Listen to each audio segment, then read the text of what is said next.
Hello दोस्तों, स्वागत है आपका हमारे YouTube channel vertex study life में।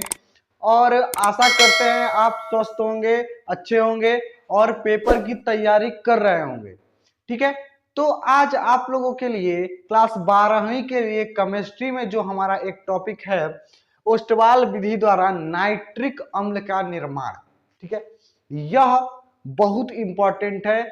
हम इसके पहले अमोनिया का निर्माण बता चुके हैं हैबर विधि द्वारा। डिस्क्रिप्शन में उसका लिंक दे देंगे, आप लोग उस वीडियो को जरूर देखिएगा क्योंकि पेपर में वह पूछा जाता है। 2-3 मैकेनिज्म है, कैसे बनता है इसके बारे में जरूर पेपर में पूछ देता है।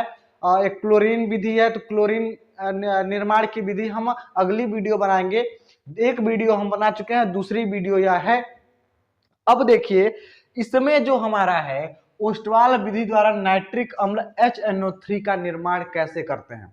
ठीक है, कैसे हम प्राप्त करते हैं, तो बहुत आसान है। बस थोड़ा सा इसमें 3-4 स्टेप हैं, आप उसको समझ लीजिए, चित्र आपको आसानी से समझ में आ जाएगा।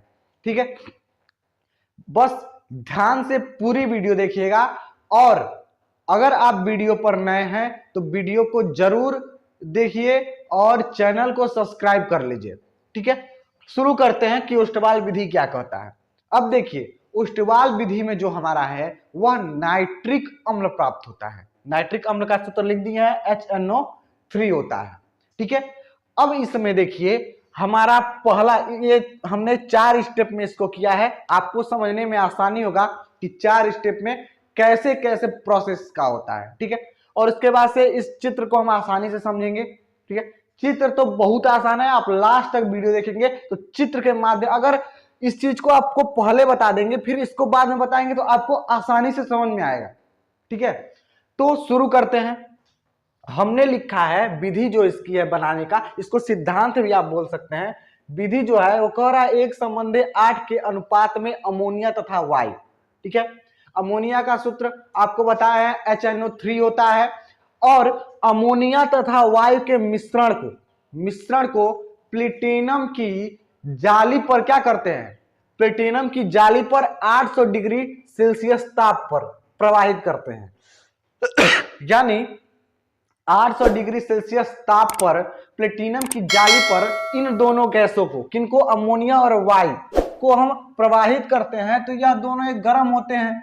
और गर्म होकर क्या प्राप्त होता है हमको, ये जब हम गर्म करते हैं तो हमें प्राप्त होता है नाइट्रिक ऑक्साइड प्राप्त होता है।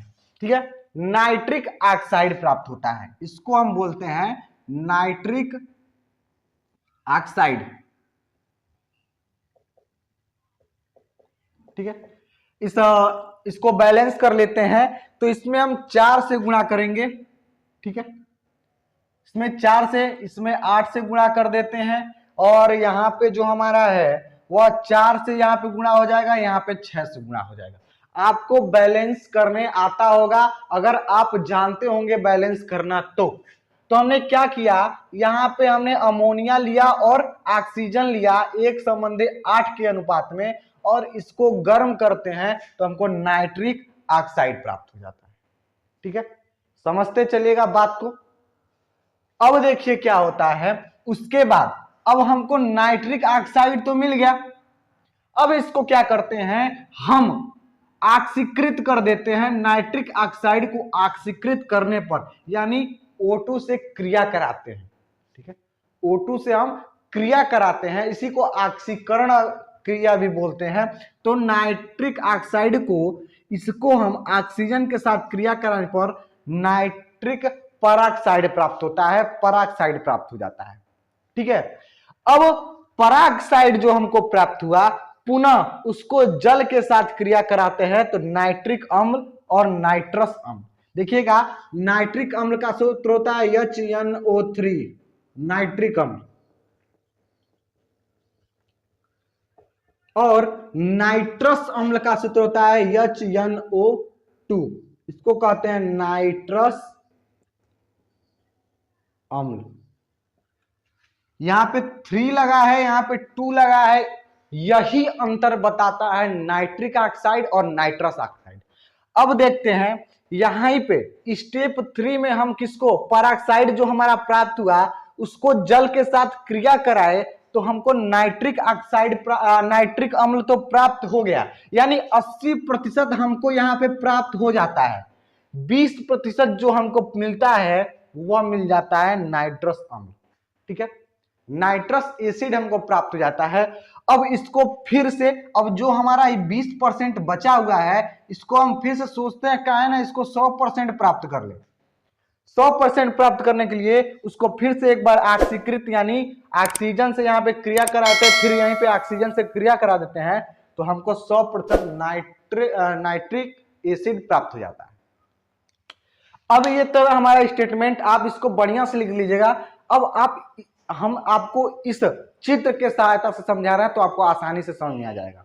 ठीक है, आसानी से समझ में कैसे आएगा, देखो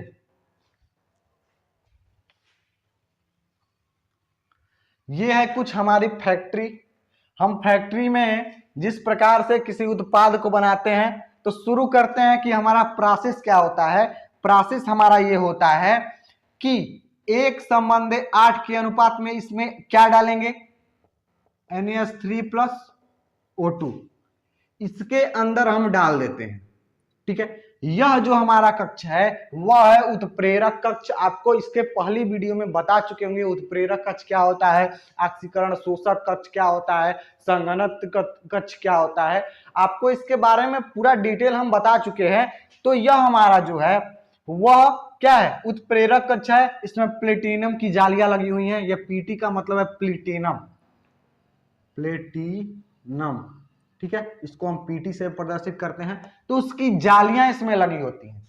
ठीक है, और यह उत्प्रेरक कक्ष 800 डिग्री सेल्सियस इतना गर्म होता है।